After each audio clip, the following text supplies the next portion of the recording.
Rencana penerapan ganjil genap selama 15 jam di Jakarta masih menjadi perdebatan. Dinas Perhubungan DKI Jakarta masih menganalisa peraturan tersebut. Ya, lalu seperti apa hasil analisa sementara yang telah dilakukan Dishub DKI Jakarta terkait rencana pemberlakuan ganjil genap selama 15 jam?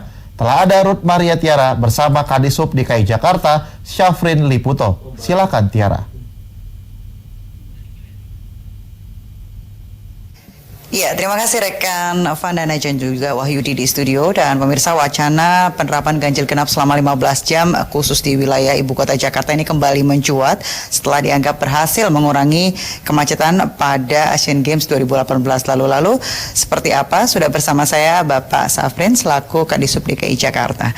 Pak, ini terkait wacana ganjil genap 15 jam begitu Pak. Apakah dari Dinas Perhubungan sendiri sudah benar-benar melakukan kajian dan juga evaluasi begitu Pak? Baik, Dinas Perhubungan dalam mencermati usulan Badan Pengelola Transportasi Jabodetabek, tentunya kita melihat secara komprehensif terhadap dampak dari penerapan ganjil genap secara penuh. Artinya mulai jam 6 sampai dengan jam 9 malam sesuai dengan surat dari Kepala BPTJ. Nah, kita pahami bahwa implementasi ganjil genap pada masa Asian Games kemarin, pada event Asian Games kemarin cukup berhasil, tetapi begitu akan diterapkan untuk jangka panjang, banyak hal yang harus kita pertimbangkan. Nah, untuk itu saat ini kami dari Dinas Perhubungan sedang melakukan sebuah kajian komprehensif yang diharapkan kajian ini bisa menjawab terhadap kebutuhan masyarakat ke depan khususnya di Jakarta untuk penerapan ganjil genap sebagaimana yang diusulkan oleh BPTJ. Baik. Ini kan rencananya Juli ini akan ada evaluasi begitu Pak terkait ganjil genap 15 jam. Sejauh ini sudah sampai sejauh mana evaluasinya?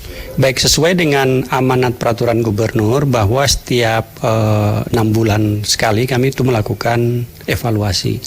Dan untuk periode sekarang dari bulan Januari sampai dengan bulan Juni kita sudah kumpulkan data dan saat ini masih dalam tahap analisis untuk analisa. Tapi satu hal, begitu ini diperpanjang masa berlakunya, otomatis analisanya harus kita perluas, tidak hanya melihat dari aspek analisa trafiknya saja, tetapi juga kita akan melihat dari aspek sosial, ekonomi, bahkan kami akan mencoba untuk membuat berbagai alternatif, dan dari alternatif itu bisa kita tetapkan dengan mana alternatif optimal dengan mungkin akan diterap di analisa secara benefit cost ratio. Baik.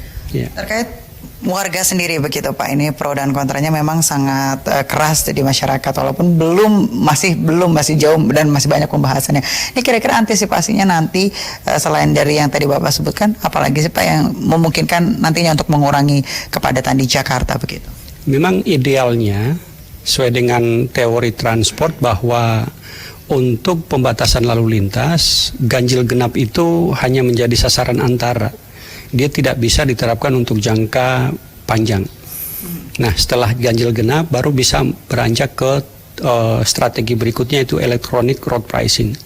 Nah, kami terus berupaya untuk mendorong percepatan implementasi electronic road pricing di Jakarta, yang tahap awal tentunya di koridor yang sekarang sudah diterapkan ganjil genap. Baik. Bagaimana kemudian evaluasi dari Dinas Perhubungan sendiri terkait transportasi yang nantinya ketika kebijakan ini akan diberlakukan? Apakah memang sudah mumpuni atau sudah memadai begitu Pak? Baik, untuk angkutan umum memang idealnya untuk pembatasan ganjil genap diimbangi dengan penyediaan layanan angkutan umum yang memadai. Jakarta beruntung sudah memiliki Transjakarta. Kemudian saat ini kita beruntung lagi karena Pak Gubernur itu membuat sebuah program yang namanya Jaklingko, di mana program ini menjadi program unggulan Pemprov DKI Jakarta dalam rangka meningkatkan kualitas layanan angkutan umum di Jakarta. Jadi Jakarta tidak hanya memiliki BRT, tetapi seluruh angkutan umum reguler yang ada di Jakarta itu nantinya akan terintegrasi dengan Transjakarta yang dikemas dengan strategi kontrak jasa layanan angkutan umum, di mana penyedia layanan angkutan umum itu jasanya dibayar oleh pemerintah secara rupiah per kilometer. Artinya setiap biaya per kilometer yang dikeluarkan oleh operator itu dihitung butuh berapa biayanya untuk menyediakan layanan itu dan dibayar. Sehingga kondisi angkutan umum yang saat ini ugal-ugalan, pengemudinya saling salip untuk mendapatkan setoran, itu nanti ke depan kita akan hilangkan dengan program Jaklingko ini. Semuanya akan terintegrasi, apakah itu bis kecil, bis sedang maupun bis besar. Baik, apakah ini program Jaklingko ini sudah mulai diterapkan dan sosialisasinya bagaimana di masyarakat? Karena mungkin ada sebagian masyarakat yang mungkin tinggal di daerah pinggiran begitu belum begitu familiar begitu Pak dengan program ini. Program Jaklingko terus kita intensifkan sosialisasinya. Memang tahap awal di 2018, kemudian di semester pertama 2019 ini kita masih fokus pada pengembangan angkutan bus kecil. Angkot-angkot yang sudah kita revitalisasi dan masuk ke dalam program Jaklingko ini saat ini posisinya sudah berjumlah 1087 armada. Nah, ini tentu suatu angka yang signifikan. Ke depan untuk memperluas jaringan Jaklingko, kita akan lakukan akselerasi untuk jenis kendaraan bis sedang seperti Metro Mini, Kopaja, yang kita pahami mereka ugal-ugalan dan sangat tidak tertib di jalan. Ini akan masuk ke dalam program Jaklingko. Dan kemudian untuk bis besar, Maesari, kemudian Metro Mini juga akan masuk, dan kita berharap di 2020 wajah baru transportasi Jakarta itu sudah mulai terlihat. Tidak akan ada lagi angkutan yang bis-bis yang rombeng, karena semuanya kita akan dorong masuk ke Jaklingko. Tentu dengan peningkatan ini otomatis masyarakat akan melihat bahwa pemerintah sudah menyiapkan program dan sudah melaksanakan, dan kita harapkan masyarakat bisa merasakan manfaat dari program ini. Baik, berarti bisa dikatakan bahwa sebelum nantinya ganjil genap akan diberlakukan selama 15 jam ini, pemerintah juga sedang mengebut untuk membenahi transportasi di DKI Jakarta begitu ya Pak. Pak, mungkin himbauannya terakhir kepada warga yang masih pro dan kontra terkait ganjil genap 15 jam yang dirasa sangat memberatkan bagi warga khususnya DKI Jakarta dan mungkin warga luar Jakarta yang bekerja di Jakarta begitu Pak.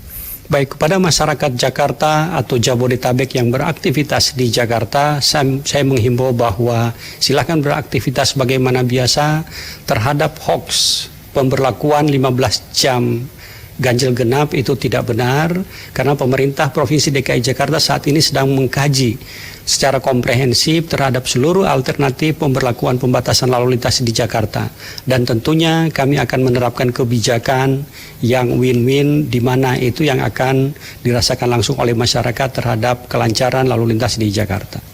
Baik, Pak Safrin, terima kasih atas penjelasannya buat kami gitu. Dan pemirsa, ini nampaknya Pemprov DKI Jakarta bersama Dinas Perhubungan DKI Jakarta juga masih mengkaji terkait aturan ganjil genap selama 15 jam yang nantinya akan diberlakukan. Namun sebelum itu dipastikan pemerintah akan membenahi begitu transportasi yang ada di DKI Jakarta. Ruth Maria Tiara melaporkan langsung dari kantor Dinas Perhubungan Jakarta. Kembali ke Anda, Wahyudi dan juga Vandana di studio. Baik, terima kasih Ruth Maritera telah melaporkan langsung dari kantor Dishub DKI Jakarta, dan selamat bertugas kembali.